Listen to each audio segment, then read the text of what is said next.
इस समय हम मौजूद हैं ग्वालियर की शान सबसे बड़ा तिरंगा झंडा आप देख सकते हैं और उसके नीचे कई जो छात्र हैं वो यहाँ पर बैठे हुए हैं और पीछे होर्डिंग भी लगा रखा है नर्सिंग का जंतर मंतर ग्वालियर।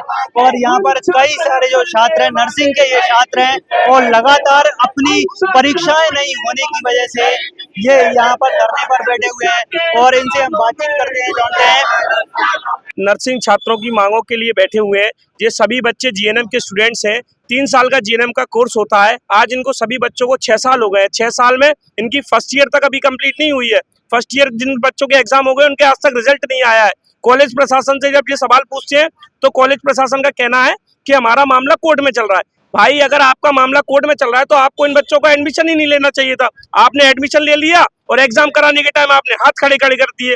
आपका कॉलेज अनसूटेबल है, इसमें इनके बच्चों की गलती तो है नहीं। इन्होंने आपका सीबीआई इंस्पेक्शन तो रोका नहीं है। सीधी बात है, शिक्षा छात्र होंगे लगभग इस मध्य प्रदेश पूरे मध्य प्रदेश के अंदर 5 से 7 हजार छात्र जो प्रताड़ित है। और कॉलेज माफिया शिक्षा के ऊपर शिक्षा माफिया इतना हावी है कि शिक्षा को बेचने का काम कर रहा है। मध्य प्रदेश में किसी भी नेता शासन प्रशासन के कानों पे जू तक नहीं रेंग रही। क्या वजह है, क्यों नहीं हो पा रहे हैं छात्रों के एग्जाम? देखिए, छात्रों के एग्जाम क्यों नहीं हो पा रहे आप सबको मालूम है। ग्वालियर चंबल संभाग के अंदर 56 कॉलेज, नर्सिंग के 56 कॉलेज है। जिन छात्रों ने उस कॉलेज के लोगों से संपर्क करके जिन छात्रों को स्कॉलरशिप में पढ़ना था, स्कॉलरशिप तो किसी को मिली नहीं। इन छात्रों ने फीस जमा कर दी। 2021-22 में इन्हें फीस जमा की। किसी के फर्स्ट ईयर के एग्जाम हुए, किसी के सेकेंड ईयर के एग्जाम नहीं हुए। सीधा सीधा इनकी छात्र नीति, जिनकी जो शिक्षा नीति है उस पर सीधा सीधा सवाल है। मुख्यमंत्री जी कोई ध्यान नहीं दे रहे हैं। आप बताइए, जो बच्चा 3 साल में अपनी डिग्री कर पूरी अपने घर वापस चला जाता, नौकरी करता, अपने दूसरे कहीं ना कहीं अपनी व्यवस्था में लगता, वो बच्चे अपनी डिग्री के लिए लड़ रहे हैं आज। ये कितनी शर्म की बात है, ये कितना फेल्यूर है हमारी शिक्षा नीति, हमारे प्रदेश की शिक्षा नीति का। बेटा ऐसे जब तक हमारी मांगे पूरी नहीं हो जाती हम यहाँ से उठेंगे नहीं। दिन रात कब तक, कितने दिन तक सोचा है आपने? क्योंकि अभी तो आपसे कोई मिलने आया नहीं। तो अब मिलने की शुरुआत तो अब होगी। अब हम बैठे हैं, अब हमारी जब तक मांगे पूरी नहीं होगी हम यहाँ से उठेंगे नहीं। अब हमें 10 दिन, 15 दिन, 1 महीना, जितने दिन बैठना पड़ेगा।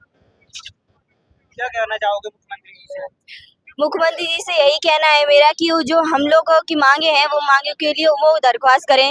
उनसे है कि हमारी मांगे पूरी की जाएं, हमारे एग्जाम करवाए जाएं और हमारे जो कॉलेज की मान्यता नहीं है, अगर मान्यता नहीं है, अगर कॉलेज में कमी है तो उसको रद्द किया जाए, उसे बंद करवाया जाए कॉलेजों को। ऐसे जो कॉलेज हैं जो एक ही बिल्डिंग में 2-2, 3-3 कॉलेज चला रहे हैं उनको बंद करवाया जाए और हमें फीस वापस की जाए या तो फिर हमें ट्रांसफर करवाया जाए। कितने समय बर्बाद हो गया है? हमारे 6 साल बर्बाद हो चुके हैं। एक डिग्री के लिए? हाँ, एक डिग्री के लिए 3 साल की डिग्री थी हमारी, 6 साल बर्बाद हो चुके हैं। ये 7वीं साल चल रही है हमारी। मैं ये कहना चाहता हूँ, नर्सिंग में ग्वालियर का बिल्कुल स्थिति खराब है या राजस्थान के दलालों का पूरी तरह है। ये बाहर से बच्चों फर्जी कॉलेजों को मान्यता लेते हैं। फर्जी अधिकारी, जो भ्रष्ट अधिकारी एमपी एनआरसी एमपीएमएसयू का आते हैं, वो इंस्पेक्शन करने आते हैं। उनको दिखता नहीं है क्या ये कॉलेज की बिल्डिंग है या स्कूल की बिल्डिंग है। स्कूल की बिल्डिंग में नर्सिंग कॉलेज को मान्यता देते हैं जो कि आईएमसी के नॉर्म्स के नहीं आते। फिर बाद में जब इंक्वायरी बैठती है तो ये कॉलेज वाले सीबीआई की इंक्वायरी से बचने के लिए सुप्रीम कोर्ट से जाके स्टे ले लेते हैं। अब सीबीआई से सुप्रीम कोर्ट से स्टे ले लिया तो एमपी एनआरसी और एमपीएमएसयू बोल दिया आपका रिजल्ट जब जारी होगा इन बच्चों का, जब आप सीबीआई से इंक्वायरी करा लेंगे। तो कोई भी कॉलेज सीबीआई से इंक्वायरी कराने के लिए तैयार नहीं है। परेशान कौन हो रहा है? ये बच्चे। हाईकोर्ट, माननीय हाईकोर्ट ने 23 तारीख को जो बच्चे हुए 2395 बच्चों का रिजल्ट तो जारी घोषित करवा दिया, लेकिन ये बच्चे, ये भी तो बच्चे हैं, इन्होंने भी तो फीस दी है, इन्होंने भी तो नर्सिंग की पढ़ाई की है। इनके लिए कोई सुनवाई नहीं कर रहा है, कोई कॉलेज वाला इनके साथ नहीं आ रहा है।